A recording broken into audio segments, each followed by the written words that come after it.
Halo Bapak Ibu Kepala Sekolah, siapa di sini yang telah mengambil indikator refleksi pengelolaan kurikulum satuan pendidikan? Upayanya apa sih? Kita diajak nih satuan pendidikan untuk merefleksi pelaksanaan kurikulumnya yang sedang berjalan ini. Apakah sudah berpusat kepada peningkatan kualitas pembelajaran?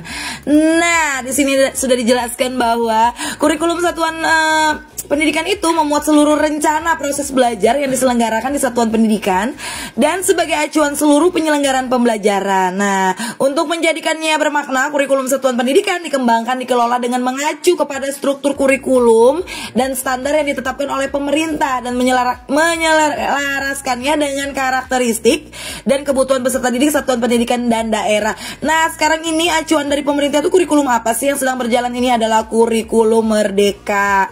Nah, langsung aja ya, bisa dibaca sendiri bahwa nanti di sini merefleksi itu dan pentingnya adalah evaluasi berbasis data. Lagi-lagi kita menggunakan data yang akurat.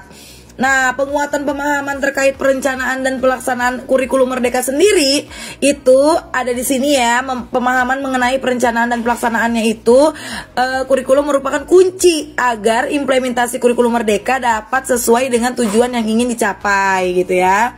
Nah, alur tujuan pembelajarannya itu adalah ada modul project penguatan profil pelajar Pancasila gitu ya, dan sebagainya bisa dibaca.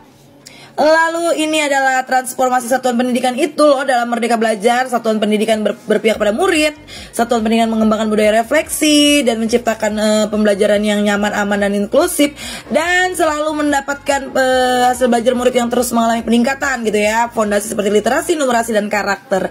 Nah, setelah Anda menjelaskan sebagai pimpinan bahwa yang tadi dibilang ada namanya perencanaan berbasis data nih, mengidentifikasi masalah, melakukan refleksi, lalu melakukan pembenahan. Bagaimana? Tampilkan unduhan raport instansi Anda dan diskusikan bersama nih warga satuan Anda pada saat mempresentasikan. Anda di situ harus menerapkan fokus-fokus perilaku Anda. Ya, fokus perilaku Anda tadi itu seperti mendengarkan saran, masukan, pembenahan dari warga satuan Anda dan tidak boleh mengelak gitu ya. Saling menerima saran dan kritik, lalu menerima umpan balik begitu, dan memberikan umpan balik, saling mendengarkan ya. Lalu tampilkan tadi ini raportnya yang mana yang harus dibenahi, dan ingat bahwa adalah tampilkan juga unduhan Excelnya karena ada data akurat rekomendasi prioritas yang harus dibenahi. Nah, ini ada rekom prioritas apa sih kekurangannya, misalnya nih dalam kualitas pembelajarannya ya kan. Banyak di situ inspirasi yang untuk dibenahi itu menggunakan apa. Begitu kira-kira, sekian dan terima kasih. Semangat! Nah, lalu apa sih tantangannya pribadi ya menurut catatan saya ini mengenai kepala sekolah dalam indikator ini? Adalah tantangan saya sebagai kepala sekolah, ceritakan aja, adalah kurangnya maksimal pelaksanaan pembelajaran berdiferensiasi sesuai tujuan kurikulum Merdeka. Saat ini pembelajaran yang berpusat kepada peserta didik dengan memenuhi kebutuhan peserta didik gitu ya. Kita memberikan upaya sesuai dengan keinginan dia, pembelajarannya dia. Mungkin di sekolah saya kurang gitu pada rekan-rekan gurunya pada saat pembelajaran ya masih menggunakan metode-metode lama ya, bisa diceritakan ya begitu.